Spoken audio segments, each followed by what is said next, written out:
નળ દમયંતીના સ્થાનમાં સ્વામીએ બહુ ટૂંકાણમાં નળ દમયંતીની કથા કહી છે, બાકી મહાભારતમાં બહુ વિસ્તાર છે. એવી કથા છે કે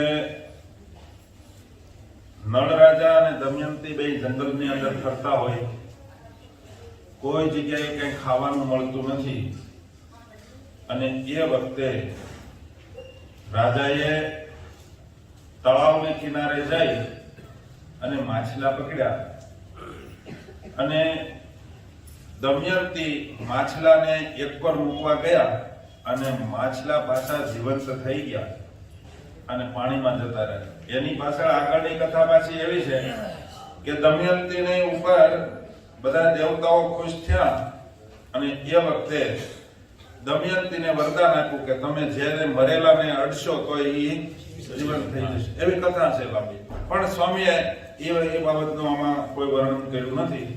પછી રાજાને એમ થયું કે આ દુઃખની ખાણ છે એટલે આને જ મૂકી દે, આગળ મૂકી દે કરી.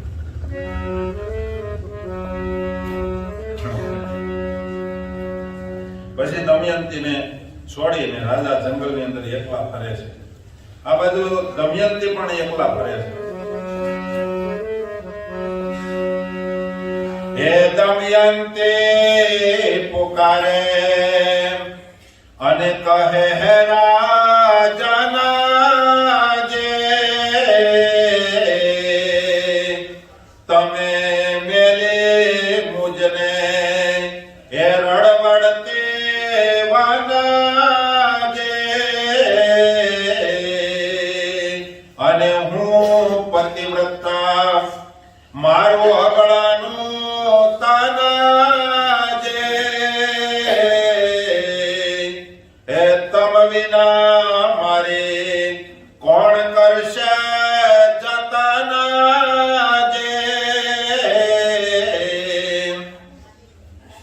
હે જતન કરતા તે જતા રહ્યા હવે રહીશ હું શેરે તમામ હે દેવ દીધો દુઃખ તે સામટો તેહાનું ન વિચાર્યો ચેતમાં.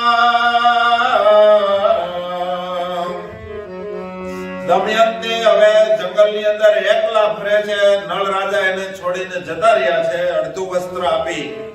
અને દમયંતી જાગૃત થયા અને જાગ્યા પછી પુકાર કરીને કહે છે કે હે માલિક, હે ઠાકોરજી, તે આટલું બધું એક હારે દુઃખ આપી દીધું મને, અને હવે હું અબળાનું શરીર અને પાછી પતિવ્રતા નારી, હવે હું કઈ રીતે જીવીશ? હવે મારું કોણ જતન કરશે? જે જતન કરતા હતા જંગલમાં એ તો જતા રહ્યા. અને રડતા રડતા દમયંતી આખા જંગલની અંદર પુકાર કરે છે અને આમ તેમ આથડે છે. એ રડી લડ તડે પડે ગાય શુદ્ધ ન રહે આના શરીરને નળ વિયોગે નારણ નયન ચાલી નદી નીરની.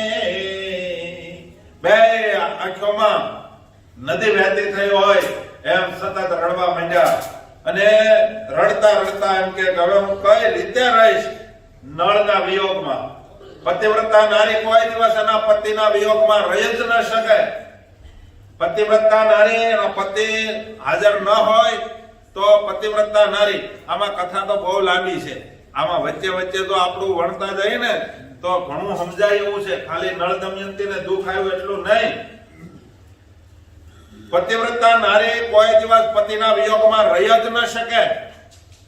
પતિના જતાની સાથે જેનો દેહ પણ પડી જાય, આ ઓરિજિનલ પતિવ્રતાની રીત છે. સમજ્યા? અને પતિવ્રતા નારી હોય ને એ કોઈ દિવસ પોતાના પિયરમાં જાજુ રોકાય નહીં.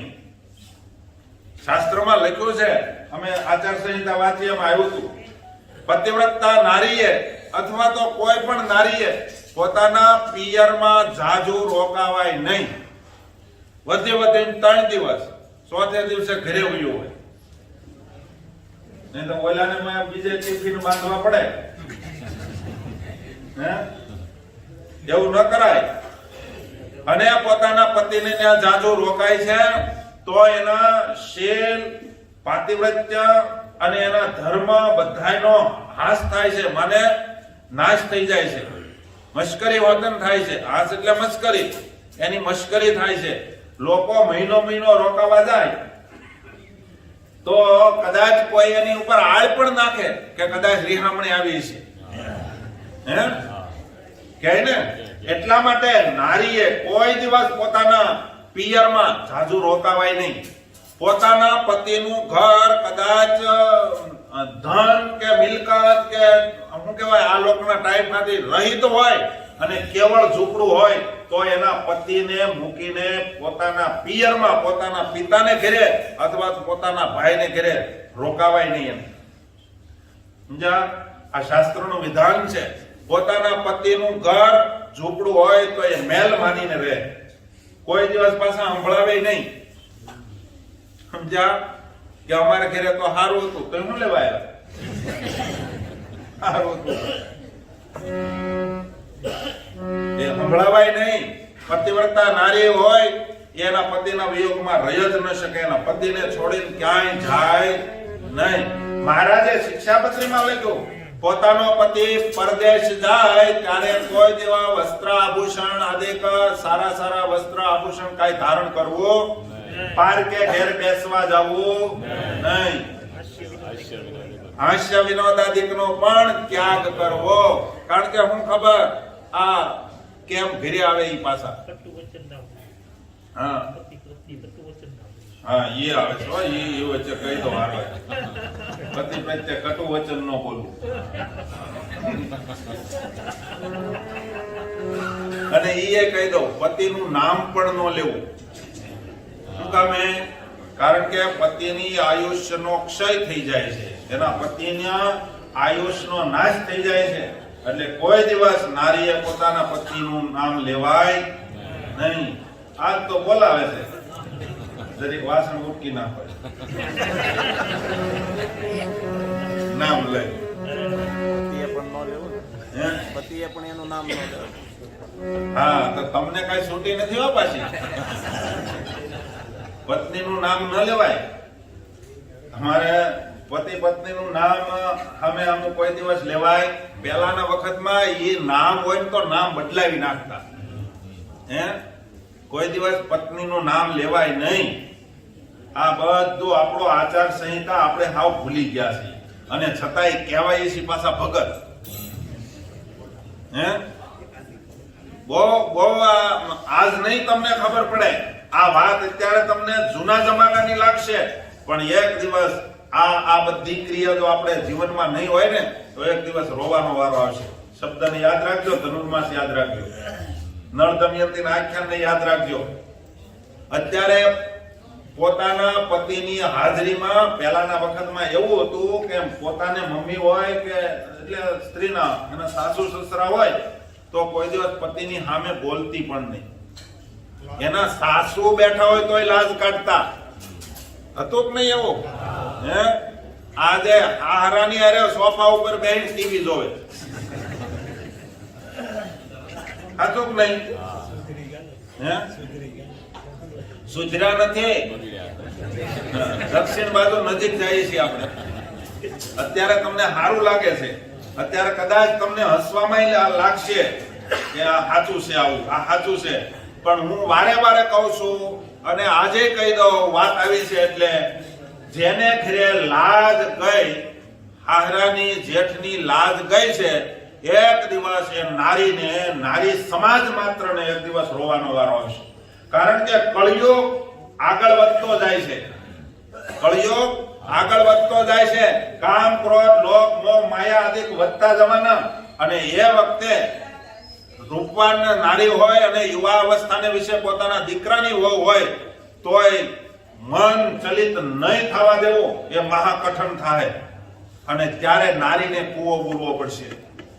આજ નહીં, આ તમારી ભવિષ્યની પેઢીને તમે ખતરામાં નાખતા જાઓ છો. અત્યારે એક તમારી એક નિજી સ્વાર્થ, તમારે મોજ કરવા હાટું થાય તમે તમારી ભાવિ પેઢીને ખતરામાં નાખતા જાઓ છો.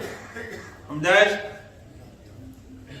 જો હજી હવે તો હું હવે લાજ કાઢવાનું જ રહ્યું નથી. મુસલમાનનો ડ્રેસ આવી ગયો હિન્દુમાં, હે બહુ ખરાબ આ રસ્તો છે, પણ કોણ માને અત્યારે કહો? આવો તમારે કોઈ, તમે વડીલોને પૂછજો કોઈ દિવસ. અત્યારે જે નારીઓ કપડા પહેરે છે એવા પહેલા દાદા પહેરતા? દાદાના વખતમાં પૂછજો કોક દાદાને.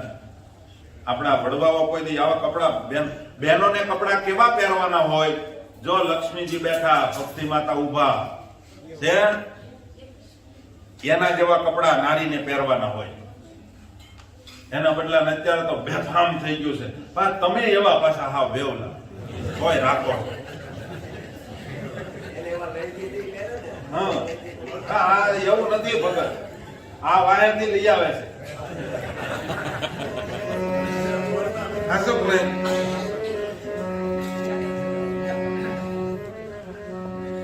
બહુ પરિસ્થિતિ ભયંકર આવવાની છે. અને હવે જાજુ નથી, વધી વધીને 10 વર્ષ જવા દો. 10 વર્ષ પછી જોજો તમે પરિસ્થિતિ શું આવે છે. બહુ ભયંકર પરિસ્થિતિ છે. પૂર હાલ્યું આવે છે. આપણે બધા મોજમાં છીએ કે આપણે પાણી નથી આવ્યું, આપણે પાણી નથી આવ્યું, પણ પૂર હાલ્યું આવે છે. જોજો તમારો ખતરો કેવો, તમારે તમને રોતા નહીં આવડે. સમજા પરિસ્થિતિ? પહેલાના વખતમાં હજી 20 વર્ષ પહેલાના દાખલા જોવો ને, 20 વર્ષ પહેલા આવું નહોતું. અત્યારે ક્યાં પહોંચ્યું? અને હજી પણ 10-15 વર્ષ જવા દો, રોતા નહીં આવડે. માટે બહુ મર્યાદામાં જો જીવન જીવાય તો વાંધો નહીં આવે. નહીતર આ પતિવ્રતાના ધર્મની અંદર તો ક્યાં સુધી લખ્યો, એને કોઈ દી માથાનો ચાંદલો ભૂસાવા ન દેવાય, માથાનો સિંદૂર ભૂસાવા ન દેવાય, ગળાનું મંગળસૂત્ર કઢાય નહીં, અને હાથના બલોયા કઢાય નહીં, પગના ઝાંઝર કઢાય નહીં, માથાનો અંગોડો કોઈ દી વિખાવા દેવાય નહીં. અત્યારે તો આ છૂટા વાળે લાટા મારતા હોય. અમારા અમેરિકામાં તો માંડ કંટ્રોલ થયો. અમેરિકા ગયા હતા ને, કેટલા મંડળો ગયા, કોઈથી કંટ્રોલ ન થયો. પછી મેં કીધું ભાઈ તો મને ટિકિટ લઈ દો પાછી. અહીંયા 2 વર્ષની ટિકિટ હોય, એટલે હવે લેવી કેમ? પછી મહા મહેનતે સમજાય પાછું હજડ કર્યું. હા, મેં કીધું આવું હોય તો આવો, નહીતર આપણે આ ઉપર કથા કરીશું પુરુષો. માંડ હરખું કર્યું. અને જયારે બેફામ વરતતું હોય કથામાં ન આવું. તમે કથામાં શું કામ માણા ખાલી ભેગા નથી કરવાના?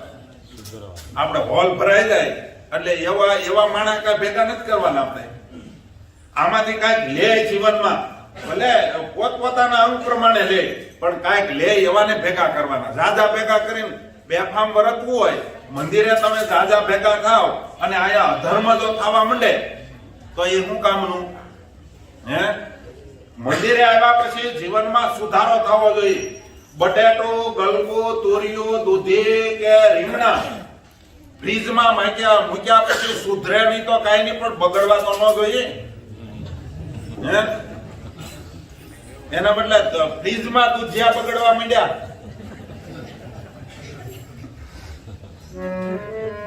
ખોટું છે. એમ મંદિરમાં આવ્યા પછી માણસ બગડે તો એ ખોટું છે. દમયંતિકા હું પતિવ્રતા નારી હવે મારું શું થશે? મારા રખેવાળ તો જતા રહ્યા. એ પછી પડતી આખડતી વળી એ ચાલી કાય કવાનમાં એ લાગ્યા કાંટા કાંકરા ખરાય ની પીડા થઈ છે તનમાં. રડતા રડતા આખડતા આખડતા પડતા પડતા જંગલમાં આમ તેમ જ્યારે ફરતા હોય ત્યારે કોઈ જગ્યાએ વનમાં કાંટા કાંકરા વાગે ને એકલા આટલા ફરે છે, કોણ કાંટા કાઢે? એ રડતા રડતા જ્યાં જાય ત્યાં નકરું દુઃખ જ દેખાય. એ તેમજ નળરાય તનમાં, નળ રાજાની પાસે શાંતિ નથી. આ બાજુ દમયંતીને શાંતિ નથી, ઉદ્વેગ છે. નળ રાજાની પણ શાંતિ નથી. તેમજ નળરાય તનમાં પામે છે પીડા તે ઘણી, પણ સજ્જન મૂકે ધર્મ ન ચૂકે, શું કહીએ ધીરજ તે તણી. નળ દમયંતીના આખ્યાનમાંથી આ લેવાનું એટલું કષ્ટ આવ્યું છતાંય ધીરજ નથી મૂકી. આટલું કષ્ટ આવ્યું છતાંય સત્યને નથી મૂક્યો, ધર્મને નથી મૂક્યો. ત્યારે એની કહાનીઓ પુરાણોમાં ઇતિહાસોમાં લખાઈ ગઈ. અને આપણે તો થોડુંક દુઃખ આવે એટલે કે હમણાં થોડાક દી આમ થયું એટલે પછી થોડાક દી પૂજા મૂકી દીધી. લે પૂજા મૂકી દે, બહારનું ખાવાનું ચાલુ કરી દે. 2 વાગી જાય, બપોરે 2 વાગી જાય એટલે શું કે ખબર કે દેશકાળ પ્રમાણે કેળા બહારના ખવાય એમનું. લાઈ ઉભા ઉભા એમનું ખાય, ધોયા વિના ના. કે સાલ કાઢી નાખી હતી ને, સમજ્યા? પાછા એવા ધર્મ નિયમ લઈ આવ્યા કે ઉપરની સાલ કાઢી નાખો તો હાલે. હાલો માનો કે એ અંદર નો કરે ધોયા આપણે નથી અડ્યા, પણ ભગવાનને ધરાવવાનું. હે મહારાજે શું લખ્યું શિક્ષાપત્રીમાં? ભગવાનના ભક્તએ પત્ર કંદ ફલાદિક વસ્તુ પણ ભગવાનને અર્પણ કર્યા વિનાનું કોઈ દિવસ લેવો નહીં. અને જો આપણે લેવાતું હોય તો સમજી લેવાનું હજી આપણે ભગત નથી, હજી મહારાજના વિરોધી છીએ. કારણ કે મહારાજે આજ્ઞા કરી એ જ નથી કરવું. આપણે મહારાજે કીધું મારા આશ્રિત એટલું કરવું, અને આપણે એ તો કરતા નથી. સમજાય? અને આ તો સામાન્ય છે. આ થઈ શકે એવું છે કે નહીં? એક વસ્તુ આમાં કઈ એવું નથી કડક કે નથી થઈ શકે એમ. ધારે તો શિવ બધું કરી શકે, પણ હાવ છે ને આમ આંખેથી ભાળીને હાવ માયકાંગલો થઈ જાય. એટલે હાવ ઢીલો જ પડી જાય કે આપણે તો નો હાલે. એક જણાને કીધું કે તમે કામ તિલક સાંડલો પૂજા પાઠ કરો છો કે બહારનું ખાઓ? તો કે ના, બહારનું આમ ન ખાઓ. તો કેમ ખાતો હશે? એ કે બહારનું ઘરે લઈ આવીને ખાઈએ. આવા ઘણા આમાં બેઠા છે તિલક સાંડલા વાળા. જો કે તિલક સાંડલા વાળા જ બધા છે, પણ લગભગ એવા ઘણા બેઠા છે મહેમાન આવે ત્યારે બહારના ખમણ ઘરે લાવીને ખાય. બહાર ન ખાવું, ઘરમાં તો ખાવું ને એમ. સાચું કે નહીં? એવું થતું જ હશે. પણ એવા હવે તો આપણા માટે સુવિધા કરી દીધી. એવા કોઈ ઠાકોરજીએ પ્રેરણા કરી જેને નિયમ ધર્મ પાળવા હોય ને એવી દુકાનો પણ ભગવાનના ભક્તો પાસે કરાવી, ચોખ્ખાઈ વાળી. જો તમારે કરવું જ હોય તો છે ને. હા, જે પાળતા હશે ત્યાંથી લાવતા હશે. અને હવે તો બધી સુવિધા થઈ ગઈ. તમારે ઘરે કરવું હોય તોય થાય. મશીનો થઈ ગયા ને. આપણે અહીં બધું મંદિરમાં જ થાય છે, કોઈ જગ્યાએ બહારનું નથી લાવતા. લ્યો તોય તમને મોજ આવે છે કે નહીં? ઘણા તો શું કે લહણ ડુંગળી વિનાનું ન ફાવે. પેલા શાકોત્સવમાં શું કામ પડાપડી કરો? અમે ક્યાં લહણ ડુંગળી નાખી? શાકોત્સવમાં પડાપડી કરે કે લહણ ડુંગળી વિના શાક સારું ન થાય. શાકોત્સવમાં તો ધબધબાટી બોલે. અમારે જેતપુરમાં વાંગડા ભાગ્યા તો ભાગી નાખ્યા, વાંગડા ભાગી નાખ્યા. બોલો પછી તો એક હરિભગત વળી ગયા ને વાંગડે દેવા મળ્યા. બોલો એને મેં કીધું તમે હિંમત હારી કરી. સમજ્યા? એવું પછી એટલા બધું કરવું પડે. કેટલી હદે ગયું હોય. કોઈ જગ્યાએ અમે કેટલા સંતો હતા, 25-30 સંતો હતા, બધા મંડી પડ્યા તો ક્યાંક પોગાય નહીં. રસોઈયા મંડી પડ્યા ક્યાંક પોગાય નહીં. એટલું માણસો થઈ ગયું. એટલે કહેવાનું હતું માણસ ધારે તો નિયમ ધર્મ પાળવા હોય તો પડે. પણ હાવ આપણે વિષયને જોઈને હાવ માયકાંગલા થઈ ગયા. બધી વાતમાં અત્યારે આપણું પોલું છે, ખાલી ઉપરનો આટા ટોપ છે, અમારું ને તમારું બધાનું. હું ખાલી તમને જ નથી ઘસકાવતો, સમજ્યા? અમારું પોલું જ છે. બહારનો આટા ટોપ જોઈને તમને એમ થાય સ્વામી છે અને અમને એમ થાય ભગત છે. પાછા હરિભગત હું કે ચોખ્ખું જ કરવું જોઈએ, ચોખ્ખું જ. સ્વામી આપણે કે બધું ચોખ્ખું જ. આપણે કે 17 વખત હાથ નથી કે ઈ એક ખામી છે, મૂળમાં જ નથી, બાકી બધું ચોખ્ખું.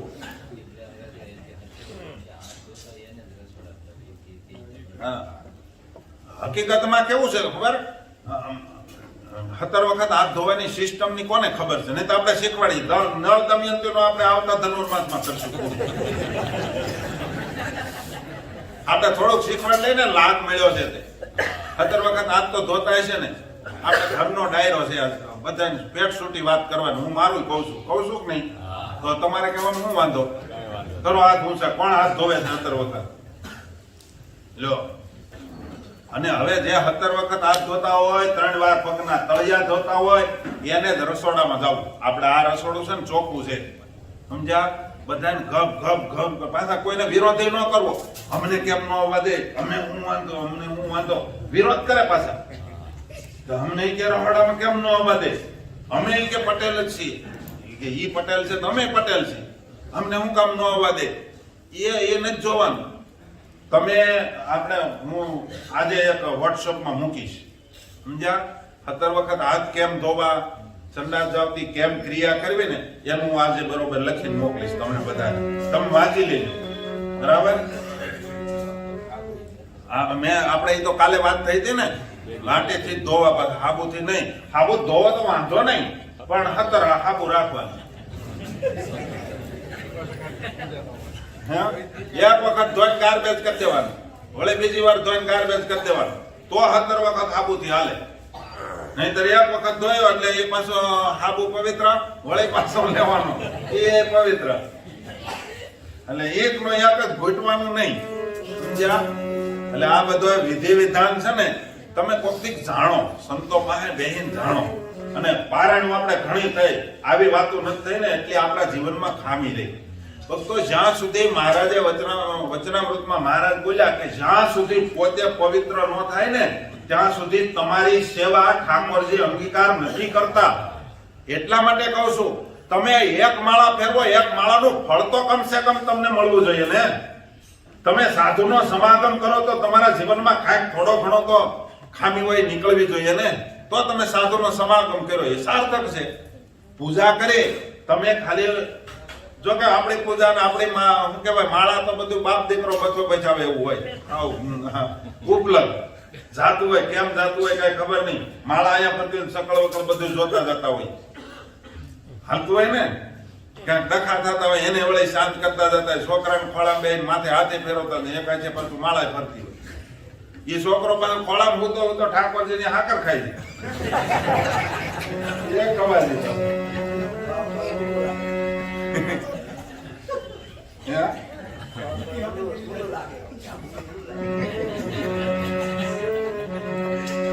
દાદા પાસે કઈ ખોળામાં ઊંઘનું હોટેલ લાગે. એવી આપણે ઝાવડ ભાવડ પૂજા છે, સમજાય? આપણી પૂજા કેવી ઝાવડ ભાવડ, ઉપરથી કૂતરું ખડ ખાય એવી. કૂતરું ઉપર ઉપર જ ખડ ખાય, જો કુપડા કુપડા કોણ કોણ જ ખાય. એ આખે આખું જળમૂળ માંથી ગાયની જેમ નહીં ખાય. એટલે આપણી પૂજા બધી કૂતરું ખડ ખાય એવી છે, બરાબર? પણ છતાંય આપણે જે કાંઈ પૂજા કરીએ, થોડી ઘણી જે કાંઈ પૂજા કરીએ, માનસી ભલે આપણે કદાચ 15-20 મિનિટ અડધો કલાક ન કરીએ, કમસે કમ 5-10 મિનિટ માનસી પૂજા કરીએ, એનું અંતરમાં ટાઢક તો થવી જોઈએ ને. એ ટાઢક થાતી કેમ નથી? એટલા વર્ષથી આ સંપ્રદાયમાં આપણે આવીએ છીએ. ઘણા તો 20-25-50 વર્ષથી સત્સંગમાં છે, પણ અંતરમાં ટાઢું કેમ નથી થતું? અંતરમાં મૂર્તિ દેખાતી કેમ નથી? આપણી ક્યાં ખામી છે? તમે કુવામાંથી ડોલ કાઢો છો, પાણી શીશો છો, પાણીમાં બુડાય અને ડોલ બહાર આવી અને ઉપર આવી ત્યાં ડોલમાં પાણી નહીં, તો કાંઈક ખામી છે. કાં ડોલ ફૂટલી છે, કાં ડોલને તળિયું જ નથી. પાણીમાં કાંઈક ખામી છે, કાં તો શું કહેવાય આકડીઓ નીકળી ગયો ને ડોલ રહી ગઈ, ઘણાને ડોલ જ ગઈ, મીંદડી નાખીને ડોલું કાઢવી પડશે, પણ અમુક આકડિયા વિનાની ડોલ ગઈ હોય ને એને મીંદડી કામ ન કરે. મીંદડી સમજો ને ઓલી નહીં હોય રખડે, હા ઓલી આકડિયા વાળી પેલા આવતી મીંદડી લોખંડની આવે, હા એ લોખંડની એ મીંદડી નાખે તો અમુક ની ડોલું આવે, અમુક ની હાથ આવે એવી જ નથી. આ મેં 2 મહિના ત્યાં મીંદડી નાખી, અમુક ડોલો જ હાથમાં આવી હતી, અમુક તો ગઈ.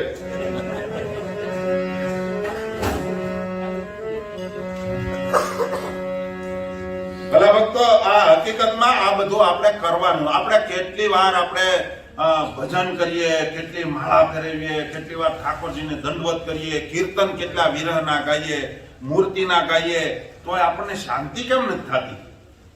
આપણે અમુક વખતે તો એક વાત વચ્ચે યાદ આવી એટલે કહી દઉં, બધું કહી જ દઉં કે થોડુંક મૂકી રાખવું. જો આપણે સવારે કીર્તન ગાતા હોય ને તો ઘણી વખત કે કર પ્રભુ સંગાતે દર, કોને કરવાનું? પણ કોને યાદ કરવાનું? આપણે કરવાનું છે. તારે માથે નગારા વાગે મોતના. અમારે એક વાયશાળીના ભગત હતા, અમે પૂજા કરતા હોઈએ સવારે, આમ ઠાકોરજીને કહે તારે માથે નગારા વાગે મોતના, એટલે ઠાકોરજી માથે. અને પછી એનું ખોટું નહોતું, સિંહાસન ઉપર હાકટને કારણે સિંહાસન ઉપર નગારું ગયું, ખોટું નહોતું, સાચું શું. પણ એ સવારના પોરમાં ન હોય.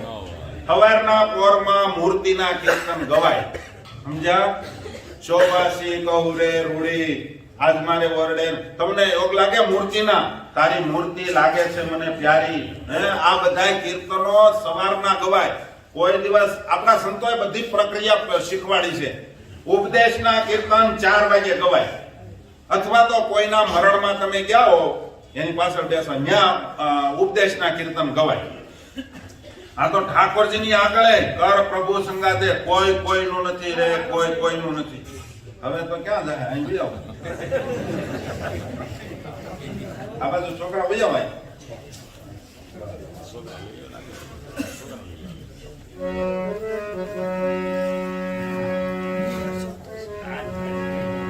એટલે આ બધી વિધિ વિધાન છે એ શાસ્ત્રમાંથી સંપૂર્ણ જાણો અને પછી ભજન કરો ને તો એ ભજન તમને ઉગે છે. નહીતર ભજન ઉગે નહીં ને એમને ખોટે ખોટું કળિયું હાકવા ખાલી રાપ મહિનાના દાઢા ઢળે જાવ તો લીધા થાય, પણ એમાંથી ખડ ન પડે. રાપ તો હોવી જોઈએ ને.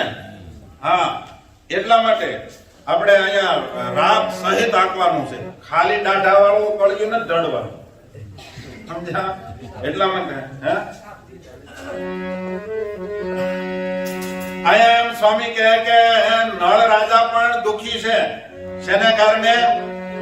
પોતે એટલો કષ્ટ પડ્યો છતાંય ધર્મ નિયમ નથી મૂકવા અને સત્યને નથી મૂકવો એટલે દુખી છે. અને જે સત્યને ન મૂકે ને એને દુખી થવું જ પડે. સત્યને મૂકી દો એટલે સુખી થઈ જાવ. મને ઘણા વર્ષ પહેલા, એટલે 5-7 વર્ષ પહેલા એક સાધુએ મને પકડીને કીધું હતું, મને કે તમે ધર્મકુળ ને મૂકી દો ને એટલે તમે સુખી જ છો. એટલે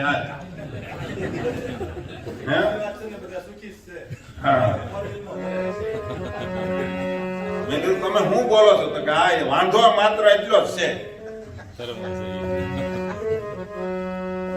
માટે તેમજ નળ રાયા પામે છે પીડાયતી ઘણી, પણ સજ્જન મૂકે ધર્મ ન ચૂકે.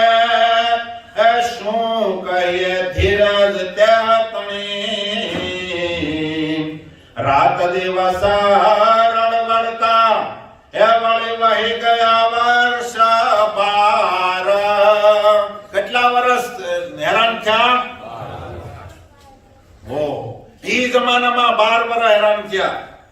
અને એટલું કળીવળી કરી ગયો તોય ન ચયો સજ્જથી નિદાન.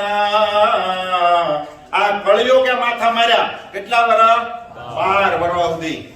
અને ખામી શું હતી? ખાલી બાથરૂમ ગયા અને પગ ન ધોયા અને ધોયા તો ખાલી પગની પેની થોડીક કોરી રહેતી તો કળિયુગે ધનોત પનોત કરી નાખ્યું, બધું વીખી નાખ્યું, આખું તંત્ર રજવાડાની અંદર બધાને રોતા કરી નાખ્યા. એક થોડી ભૂલને કારણે આપણા ઘરમાં શાંતિ નથી થતી. એનું કારણ હું હવે ગોતો તમે.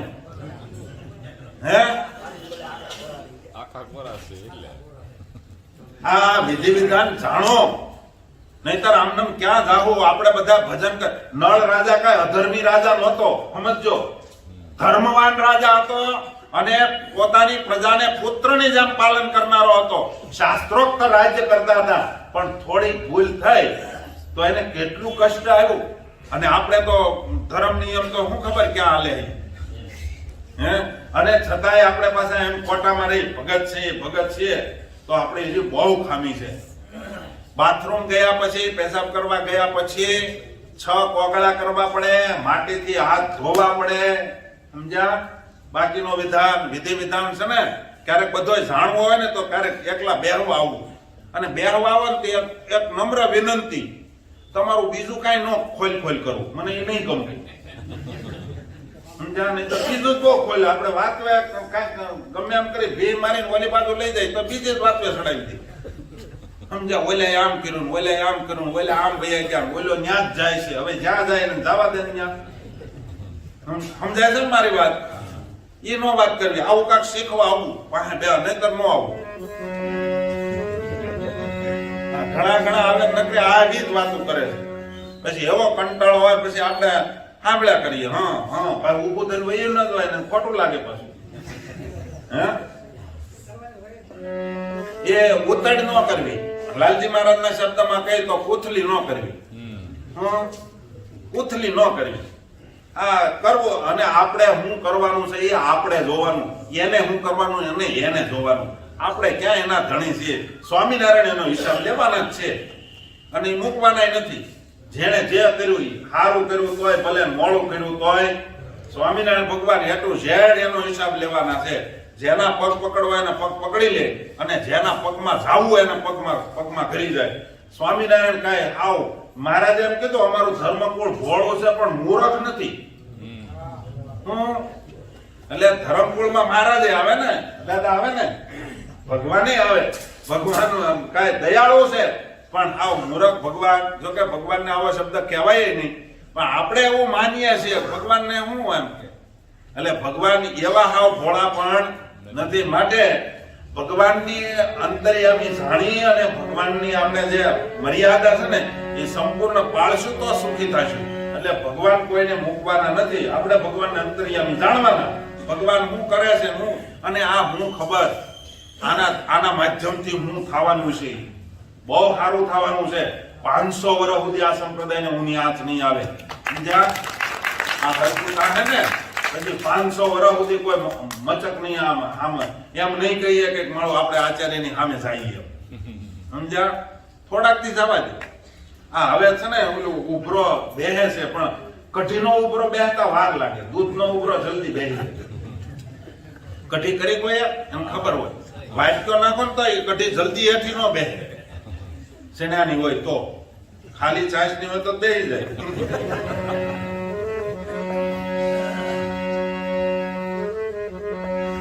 એટલે અહીંયા સ્વામી એમ કે પછી પાયમાની રાજ્યને આ 12 વર્ષ સુધી નળ રાજા હેરાન થયા અને પછી રાજને પાયમા.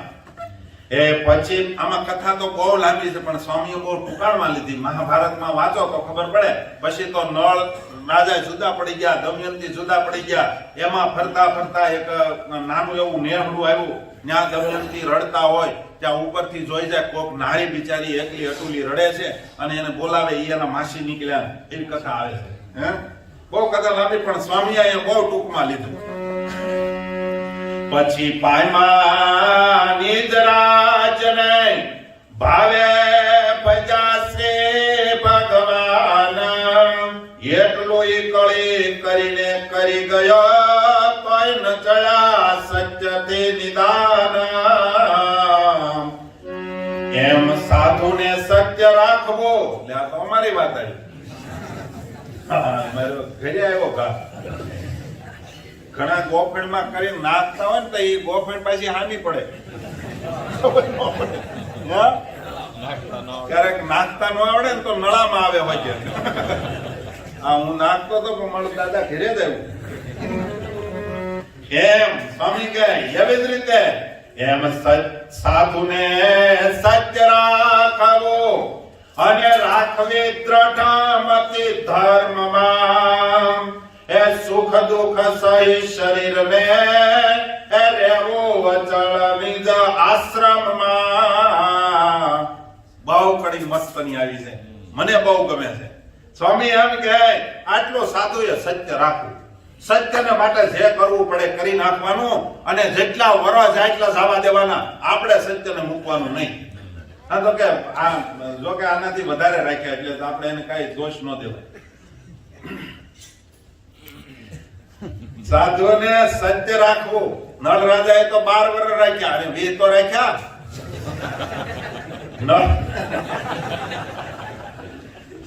સાધુને સત્ય રાખવું અને દ્રઢમતી રાખવી ધર્મમાં. પોતાના ધર્મ હું કીધા છે ને એની સામે નજર રાખવી જોઈએ. આ તો ધર્મ નિયમ મુકાઈ ગયા, ખાલી ભગવા ધોળિયા રહ્યા, કપડા ખાલી ધોળિયા રહ્યા, બાકી નિયમ ધર્મ હાવ નેવે મૂકી દીધા. બધું જ કરવાનું, કોકના દાડામાં જવાનું, ખાતમુહૂર્ત કરવા જવાનું, ઉદ્ઘાટનમાં જવાનું, બધું જ કરવાનું. અને વળી પાછા નિયમ ધર્મ વાળા સાધુ. ઓલા બધા તો હાવ શું કહેવાય, હા એ બધું આમાં ન લેવાય ને. એને તો હાવ ગણિત કાઢી જ નાખ્યા, પણ તમે તો એનાથી 2 ડગલા હેઠા ઉતર્યા. અને છતાંય દેખાય. અને તમારે બધાને ખબર નહીં કેવા પાટા બાંધ્યા હતા. અમારે એક જગ્યાએ મેં પૂછ્યું હતું, મેં તો આ ઘોડાને તમે લીલા ચશ્મા ખા પહેરાવ્યા, નંબર આવી ગયા? એ કે ના ના, હુકુ નાખી તો લીલું જાણીને ખાય નહીં.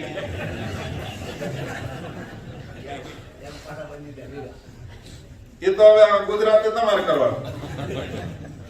એમ સ્વામી કહે સુખ દુઃખ સહી શરીરે રહેવું અચળ નિજ આશ્રમમાં. અમારો આશ્રમ કયો છે ને એ અમને ભાન હોવી જોઈએ. સમજ્યા? સાધુની વાત એટલે કહું કે સાધુઓનો આશ્રમ ત્યાગાશ્રમ છે. મહારાજે વચનામૃતમાં લખ્યું મેળી ઘોડી હવેલી સ્ત્રી છોકરા આ બધું ગ્રહસ્થ આશ્રમની અંદર શોભારૂપ છે. ત્યાગીને દૂષણ રૂપ છે. ગ્રહસ્થ છે એને મુંડન કરાવવું એ દૂષણ રૂપ છે. દાઢી મૂછ મુંડાવી નાખવા, ભગવા વસ્ત્ર પહેરવા. એ કરી ભગત કહે કે સ્વામી આવા ભગવા હું મારી ઘરે રાખું તો હાલે કે નહીં? મેં કીધું હાલે, ઓલાને કાઢી નાખવા પડે. હા, ઈ મંદિર બનાવે ને, આપણને શું વાંધો, મંદિર વધે. હે હા, ભગવા કપડા તમારે ઘરે ન શોભે. ભગવા કપડા તમારા ઘરે શોભે નહીં. એવો એક બંધ નીકળ્યો છે, એક વસ્ત્ર ભગવું પહેરી રાખવાનું, એટલે કે તમે સાધુ કહેવાય. આ ક્યાંથી કયા શાસ્ત્રમાંથી આવા પુરાવા લઈ આવ્યા? તોય હાલે, બોલો એમ. એનું કારણ તમે શાસ્ત્રના વિધિ વિધાન જાણતા નથી. અમે કયા આશ્રમમાં છીએ, અમારે કયું શોભાસ્પદ છે, અમારે કયું રખાય કયું ન રખાય, અમારે કેટલું બોલાય કેટલું ન બોલાય, કેમ હલાય કેમ ન હલાય, એ અમને ખ્યાલ હોવો જોઈએ તો જ સાધુ કહેવાય. નહીતર તો ભગવા પહેરવાથી સાધુ નથી થવાતું. અમારી આ માટી છે ને રામપુરામાં નીકળે, મૂળી પાસે રામપુરા ગામ છે ને ત્યાં નીકળે. તે ઈ લોકો ત્યાં કુંભાર લોકો આ ધૂળ હારે ને ગધેડા આવા થઈ ગયા.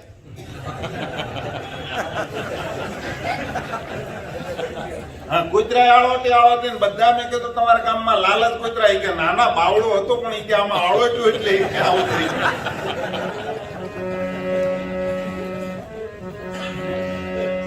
મારી પદ્ધતિ આવી છે હસાવીને કહેવાની, એટલે ખોટું ન લગાડો. આયા સ્વામી એમ લખે છે નળ દમયંતીના આખ્યાનમાં કે એમ સાધુને સત્ય રાખવું અને રાખવી દ્રઢમતિ ધર્મમાં એ સુખ દુઃખ સહી શરીરને એ રહેવો અચળ નિજ આશ્રમમાં એ ધર્મ સામ ધન નથી. ધન મોટામાં મોટું આ જગતની અંદર હોય તો કયું છે? ધન. ધર્મ એ જ ધન છે. એ ધર્મ સમ કોઈ બીજું ધન નથી, અને નર નારીને આ વાત નિદાન. આ વાતને કાળજામાં લખી લેજો. સ્વામી કહે ધર્મ સિવાય બીજો કોઈ ધન નથી. એ ધર્મ જાતા જો ધન મળે તો જાણવું થયું છે મોટું શાન. ધર્મ જતો રહ્યો અને પૈસા મળ્યા તો સ્વામી કે સમજી લેવાનું બહુ મોટું નુકસાન થયું છે. સમજ્યા? અમારે ત્યાગીને જો કે તમે ઘણી વાર કથામાં સાંભળ્યું છે, ધન ને સ્ત્રી અમારા માટે બ્રહ્માંડમાં નથી. સમજ્યા? આ બ્રહ્માંડમાં અમારા માટે ધન ને સ્ત્રી છે જ નહીં. અને છતાંય જો અમે ધનની પાછળ પડી જઈએ તો ધર્મ જતો રહ્યો અમારો, અને પછી કદાચ કરોડો રૂપિયા આવે તો હું કામના. પણ એક વાત ઘણાને એવા તાણ સડી ગયા છે કે આપણે મંદિર કરવા સાધુનું મંદિર કરવાની આજ્ઞા કરી જ નથી, દેખરેખ રાખવાની કરી છે. સમજ્યા? કારણ કે તમારું ઘર બનાવવું હોય ને એમાં કઈ જગ્યાએ પાણીયારું કરવું, કઈ જગ્યાએ રસોડું કરવું, એ કોને ખબર હોય?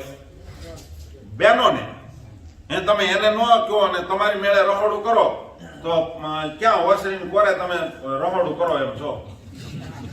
તો બહેનોને કહેવું પડે કઈ જગ્યાએ રસોડું કરાય, કેટલું પ્લેટફોર્મ ઊંચું કરાય, કેટલા ખાના કરવા.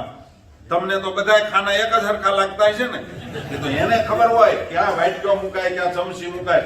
રહોડાનું કામ તમારે બહેનોને હોય. એમ મંદિરની અંદર સંતોને પૂછો તો એને યુઝ કરવાનો હોય. સમજ્યા? એટલે કઈ જગ્યાએ હું મૂકું એટલી દેખરેખ હોય. બાકી સાધુને રૂપિયા ભેગા કરીને મંદિર કરવા એવી આજ્ઞા શિક્ષાપત્રીમાં નથી. કોને કરી છે આજ્ઞા?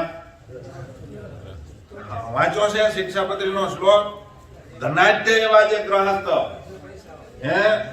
ધનાઢ્ય એવા જે ગ્રહસ્થો તેને મંદિર અને ઉત્સવ સમયા કરવા. એ તમારે કરવાનું કીધું. તમે બધા પછી ઘણા પાસે એમ કે બાપને 2 દીકરા હોય, પછી એક દીકરો ન કરે પછી બીજા દીકરા કરાય. આ જગતના વ્યવહારની હારે તમે આ ધર્મને નો હાંધો કરો. એક સાધુએ જાહેરમાં કીધું કે મોટા દીકરાને કીધું છે કે વિદ્યાર્થી ભણાવવાની પાઠશાળા કરવી, એ નથી કરતા, તમે કે ગુરુકુળ કીધું. લે એને એની મેળે અર્થ કરી નાખ્યો અને પાછા બહુ મોટા વિદ્વાન કહેવાય. આ ખોટું છે. તમને સાધુને એટલે કે ગ્રહસ્થને મંદિરો કરવા, એમાં ધનાઢ્ય ગ્રહસ્થ, બધાને નહીં. અને ધનાઢ્ય ગ્રહસ્થ હોય ને એને નાના હરિભગતની માથે ન આવે એવી વાતને અનુસંધાનમાં રાખી અને ઉત્સવ સમયા બધાય કરવા. માનો કે કોઈ જગ્યાએ આપણે ખાલી શું કહેવાય આજના સંદર્ભમાં ખીચડી કરીએ, આપણને એમ કે નાના હરિભગતને એમ કે આ ખીચડી આપણા તરફથી આપે તો બહુ પોગી ન વળીએ. પણ આજની ખીચડી કેટલાની થાય? આજની ખીચડી પાછી 10,000 ની થાય. તો ઈ કદાચ એને મનમાં એમ હોય ખીચડીનો આપણો પ્રોગ્રામ સાદો, પણ ઈ ભીણ પડી જાય એમાં તો બીજા પડખે ચડી જવું જોઈએ. સમજ્યા? એક હરિભગત મને કે સ્વામી મારે આજ રસોઈ દેવી છે, એટલે કે શીરો ને ભજીયા કરો. આમ તો તમે કાંઈ નથી બનાવતા. મેં કીધું કઈ વાંધો નહીં. એ કે મસ્ત શીરો ને ભજીયા કરો. મેં કીધું આજ ભજીયા ખાધા પછી તમે ભજીયાનું નીમ ન લો તો થઈ રહ્યું છે. શીરો બનાવે ને તો મને કે સ્વામી આવો તમે લોટ બાંધી ભાખરી. અહીંયા બેઠા નથી, નહીં તો આગળ ઉભા કરો ત્યાં. આની જ વાત છે. પછી એ કે મને તેમ લાગ્યું ભાખરીનો લોટ સ્વામી મને આપી દીધો.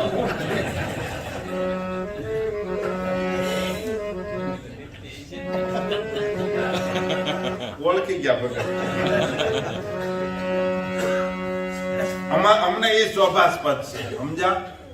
અમારી પાસે કોઈ દી આશા હારી ન રાખી. સમજ્યા? એક હરિભગત અમારે હારે એક સ્વામી ને ગામડા ફરીને એટલે મોજ આવે. એટલે કે જુદા જુદા ગામમાં સારું સારું ખાવા મળે. એમાં અમે વાસ્યાળી ગયા. વાસ્યાળી ગયા ને તો રાજ્ય વાસ્યાળી ગયા ને અમે લગભગ 11:30 પહોંચ્યા. 11:30 પહોંચ્યા. તો ત્યાં કીધું ભગત હવે અમારે તો કઈ લેવાનું હોય નહીં, લેવાનું છે નહીં, પણ હરિભક્તો 2-3 જણા હારે છે એના માટે કઈક કરી. એક હરિભગત વાટીઓ પ્રાઇમસ લઈ આવ્યા. વ્હાઈટ વાળો પ્રાઇમર ને એમાં પાછું કેરોસીન નહીં. ઈ કેમ લાવ્યા છે કઈ ઘરના પૂછ્યું છે કે ના પાડી છે પરાણે લાવ્યા છે ઈ ખબર નથી, પણ વાટીઓ પ્રાઇમર લાવ્યા અને કુકર લાવ્યા અને ખીચડી લાવ્યા. એટલે હલાવીને ખીચડીમાં મીઠું ને હળદી ઘી બધું નાખ્યું હતું, એમ કે હા ઓલું નતું, અને નાખીને મૂકી તે મળે વાટું ને કેરોસીન નહીં એટલે વાટું હળગી ને હેઠી વહી ગઈ. એટલે અમે તો બધા ઘડીક બેઠા હતા, હવા બાર ક્યાં કીધું હવે સીટી કેમ વાગતી નથી. જ્યાં જોયું ત્યાં તો કુકર ને ખોલ્યો તો આખું બોલે પલ્લી ફૂલી આખું કુકર તો ભરાઈ ગયું પણ સડી નહીં, ફૂલી. સમજ્યા? પછી અમારે એ ગોવિંદ ભગત હતા જેતપુરના, એ હારે હતા અને ઇલેક્ટ્રિક નું કામ કરે, જીબીમાં નોકરી કરે. એ બરોબર એ કે સ્વામી તમારે હારે મજા આવે એટલે કે આવવી, એટલે એ જાણીને આવેલા. અને પછી એને કીધું ભગત હવે આવું છે તો શું કરી? એ કે કાંઈ નહીં, થોડીક તો ગરમ તો થઈ છે નહીં કે હાલશે. અને પછી ઓલા ભોરડ ચીપડા આવે, નહીં પાક્યા નહીં કાચા, એવા ચીપડા હતા. કીધું ભગત થોડુંક આ સુધારી, કે કાંઈ વાંધો નહીં. એ દીધું બધું ભેગું કરીને થાળી નાખ્યું ને તો એ અંજવાળે વહી ગયા. મેં કીધું હું કરો છો? એ કે કાલ ડોક્ટર ને કહેવું પડશે ને કે મેં હું ખાધું. ડોક્ટર મને પૂછ્યા તમે કેમ બીમાર પડ્યા? તો હું ખાવાથી બીમાર પડ્યા અને કેવું પડશે એટલે કે જોઈ લઉં હું છે આમાં.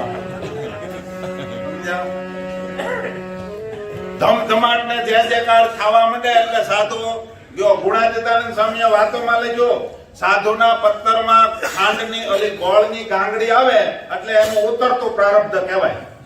સમજ્યા? આ તો રબડીની ધારું માથે કરવા માંડ્યા તોય સાધુ માંડ્યા નહીં.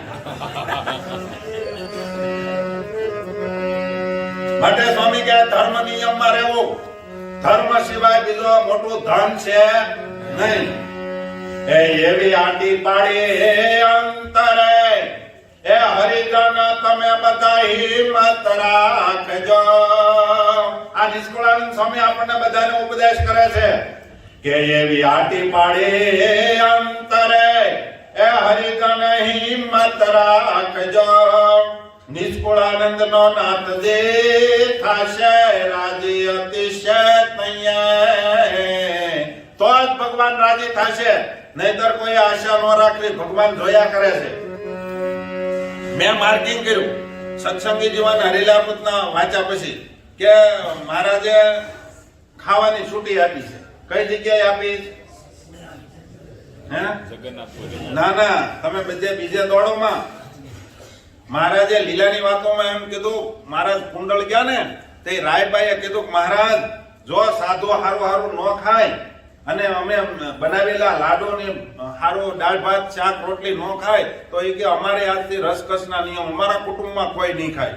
મામીઓ પટકર ને રામ પટકર ને કોઈ નહીં ખાય. મહારાજ કે એવું નહીં, સાધુ ને તો નહીં. મહારાજ ને કે મહારાજ સાધુ જમે તો જ અમે જમશું. મહારાજ કે હારું હાલો ને, રાયભાઈ રાજી થાય. રામાનંદ સ્વામીના શિષ્ય હતા પાછા, એવા મોટા ભગત રાજી થાય એટલે મહારાજે સંતોને આદેશ કર્યો, સંતો આજથી છૂટી રાખો. સમજ્યા? હજી ચાલુ છે. એક જ કરાવી હતી પણ થઈ ગઈ. આમાં અમુક વાત તો બહુ મારું બુલડોઝર અંદર હાલે. સમજ્યા? અને મહારાજ સરદાર ફરતા ફરતા ગયા ત્યાં તુંગજીત ને વેરજીતે કીધું મહારાજ કામ ક્રોધ ને લોભ આ ત્રણ મોટા શત્રુ છે કલ્યાણના માર્ગમાં. એમાં મોટો કયો? મહારાજ કે આમ તો ત્રણે એક જ કંપનીનો માલ છે, પણ હા લોભ છે એ મોટો છે. એનાથી ચેતીને રહેજો, કારણ કે લોભ આવશે એટલે છળ કપટ આવશે. સત્સંગી જીવન વાંચી લેજો. લોભ જાગશે એટલે છળ કપટ આવશે, દગો થાય અને બધું જ થાય. એમાં લખ્યું છે સત્સંગી જીવનમાં. એ ના ચાલુ થઈ ગયું. જ્યાં જ્યાં મહારાજે ખંડન કર્યું ત્યાં માયા ખીજાણી અહીંયા આવે અને પાડી જ દેવા. સમજ્યા? ધાંગધ્રામાં ધન ઉપર મહારાજે ઝાડે ફેરવાયા આવે છે અને એ માયા એટલી બધી ખીજાણી એટલે મહારાજે નિષ્કુળાનંદ સ્વામીને કીધું કે સ્વામી આજ અમે તમારી ઉપર રાજી થઈ ગયા છીએ, તમે મોઢું ખોલો. નિષ્કુળાનંદ સ્વામી કે મહારાજ રાજી થાય તો પ્રસાદી જમણા હાથમાં આપી દો. મહારાજ કે એમ નહીં, આજ તો રાજી થઈને મારે તમને મોઢામાં દેવી છે. એ કે એમ નહીં મહારાજ, હાથમાં જો. ત્યાં બ્રહ્માનંદ સ્વામી આવ્યા. એ કે દઈ જો નહીં મહારાજ તો મને કહેતા નહીં તો હું તો આગળ મોઢું ખોલું. નિષ્કુળાનંદ સ્વામી કહે તમારાથી ખોલાય, મારાથી ન ખોલાય. અને પછી એ મહારાજ નિષ્કુળાનંદ સ્વામીને બાથમાં ઘાલીને મળ્યા અને પછી સભામાં એમ કીધું, આજ જો નિષ્કુળાનંદ સ્વામીએ મોઢું ખોલ્યું હોત ને તો જે ધાંગધ્રામાં જેની ઉપર ઝાડે ફેર્યા છે ને સંતો, એ જ આજ મોઢામાં નાખવાનો હતો રૂપિયો. નિષ્કુળાનંદ સ્વામી કે હું સમજતો હતો તમારી ભાષા, સમજ્યા? એમ ધન માયા કામ ક્રોધ એટલા બધા ખીજાણા છે કે જો સહેજે ગાફલાઈ રાખે તો માથે બેહી જાય એમ છે. ગુણાતીતાનંદ સ્વામી કે માયા તો એટલી બધી ખીજાણી છે, નંદ સંતો એટલી બધી છેડી છે, કરો પાડીને તાપી દે એમ છે. પણ મોટા પુરુષોનો રાજીપો છે એને કારણે કાંઈ કરી શકતી નથી. એટલે સ્વામીએ અહીંયા એમ કીધું કે ભક્તોએ આટી રાખવી ધર્મ નિયમની. કોઈ તમને માની કહે તો માની, આટીદાર સ્વભાવ વાળો કહેતો હોય ભલે, જળ પ્રકૃતિનો કહેતો હોય ભલે, ધર્મ નિયમમાં સહેજે લેડકો ન કરવી. જો મહારાજને રાજી કરવા હોય પાછા જડતાના નિયમે નહીં રાખવાના. એ ડકો ઉભો કરે, સમજ્યા? એક જણાને 4 વર્ષનો છોકરો હતો, 4 વર્ષનો. એ કે સંદાસને નાવું જ પડે, પણ એલા એને રહેવા દે, આ શરદી થઈ જાય.